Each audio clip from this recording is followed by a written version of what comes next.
ৰূপহীহাটৰ ভকতগাঁও ৰেল লাইনৰ কাষত পথ মেৰামতিৰ নামত ব্যাপক অনিয়মৰ অভিযোগ। ৰূপহী পঞ্চায়তৰ অধীনত ভকতগাঁৱৰ হামিদ মহৰীৰ ঘৰৰ পৰা আলালুদ্দিনৰ ঘৰলৈ 8 লাখ টকা ব্যয় সাপেক্ষে পথ উন্নতিকৰণৰ ধন আবণ্টন হয় যদিও 2020-21 বিত্তীয় বৰ্ষৰ পৰা আৰম্ভ কৰা পথৰ আজিলৈকে যাতায়াতৰ উপযোগী হৈ নুঠাত ক্ষুণ্ণ হৈ পৰিছে অঞ্চলবাসী। গাঁও পঞ্চায়তৰ সুবাধিলা নীতিৰ বাবে 4 বছৰে সম্পন্ন হৈ উঠা নাই পথছোৱা। পঞ্চায়ত কৰ্মচাৰী আৰু স্থানীয় কেইজনমান লোকৰ নেতৃত্বত পথছোৱাৰ উন্নতি কাম চলি আহিছে যদিও ৰহস্যজনকভাৱে 4 বছৰে সম্পন্ন কৰিব নোৱাৰা পথছোৱা অতি সোনকালে মেৰামতি কৰি ৰাজ্যক পথছোৱা যাতায়াতৰ উপযোগী কৰি তুলিবলৈ আহ্বান জনায় স্থানীয় ৰাইজে। প্ৰকৃততে এইটো ৰাস্তাটো ধৰিছে আপোনাৰ ইয়াৰ পৰা এই আলালুদ্দিন হাউচ আব্দুল হামিদ মহৰীৰ কাম ঘৰৰ পৰা আলালুদ্দিনৰ তাত টকা ধৰিছে 6 লাখ কিমান হাজাৰ টকা চাইনবোৰ্ডত দিয়া মতে 8,21,000। ইয়াৰ কাম হৈছে 2021 চনৰ পৰা কাম ধৰিছে আজি 2024।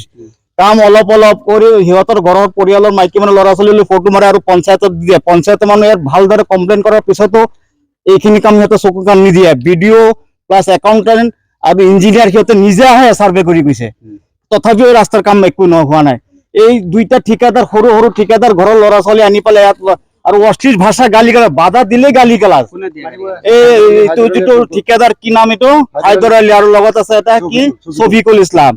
ইহঁতৰ এইটো মানে 3 বছৰত হৈ গ'ল, আজিলৈকে সিহঁতে বোলে টকাই পোৱা নাই 3 বছৰ হৈ গ'ল, কামটো শেষেই নহয়। এই বুঢ়া ল'ৰা ছোৱালী বুঢ়া মানুহ অহা যোৱা কিমান অসুবিধা, মাইকী মানুহবিলাক যাব নোৱাৰে, এটা বাইক এটা চাইকেল এটা একোই যাব নোৱাৰে। গতিকে এইটো আমাৰ পঞ্চায়তৰ প্ৰতিনিধি বা পঞ্চায়ত মিনিষ্টাৰ এই কামটো যে চকু কাণ দিয়ে তাৰ বাবে আমি আশা কৰিছো আৰু ইয়াত বিহিত ব্যৱস্থা যাতে লয়। 8 লাখ টকা 8 লাখ টকা 8 লাখ টকা বিনিময় 8 লাখ টকা দুইবাৰ কৈ আহিছে যেন পাইছো। এবাৰতো চাইনবোৰ্ড ভাঙিছে সিহঁতে, আকৌ চাইনবোৰ্ড নতুনকৈ দিছে।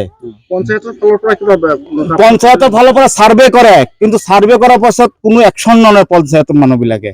কিয় নলয় সিহঁতে গোপন বুজাবুজি আমি একোই নাজানো। ৰূপহী পঞ্চায়ত এতিয়া বিডিঅ সলাই আছে গৈ আছে, তথাপিও ৰাস্তাৰ কাম শেষেই নহয়। আৰু ইয়াত কেতিয়ালৈকে কেইবছৰ মূৰে ইয়াত চাইনবোৰ্ড হলে আকৌ পুনৰাই চাইনবোৰ্ড এবাৰ সলাইছে, 1 বছৰ পিছত এবাৰ সলাইছে, আকৌ নতুনকৈ এটা পুতিছে আৰু ইয়াতো ফটো মাৰিয়ে থাকে অনবৰত। ৰাস্তাৰ কাম নহয়। 2-4টা 5 পেলাই অলপ চলপ মাটি পেলাই আৰু মানুহবিলাকক মানে এটা ভুৱা এটা দায়িত্ব আমাৰ খালি ফটোই মাৰে, কাম মাটি চাটি নেপেলায়।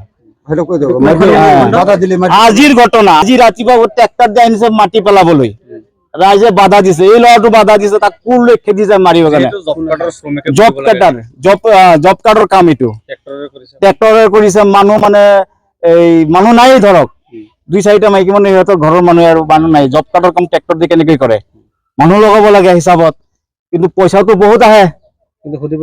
সুধিবলৈ যাওঁতে অশ্লীল ভাষা, যিটো ভাষা মানে ইয়াত ক'বই নোৱাৰে। এই সৰু বাচ্চাৰ আগত যিটো বেয়া মাত মাতিছে এই ল'ৰাকেইটা মাইকী মানুহৰ আগত, মানে ইয়াৰ ওপৰত এটা ব্যৱস্থা ভালদৰে ব্যৱস্থা হ'ব লাগে।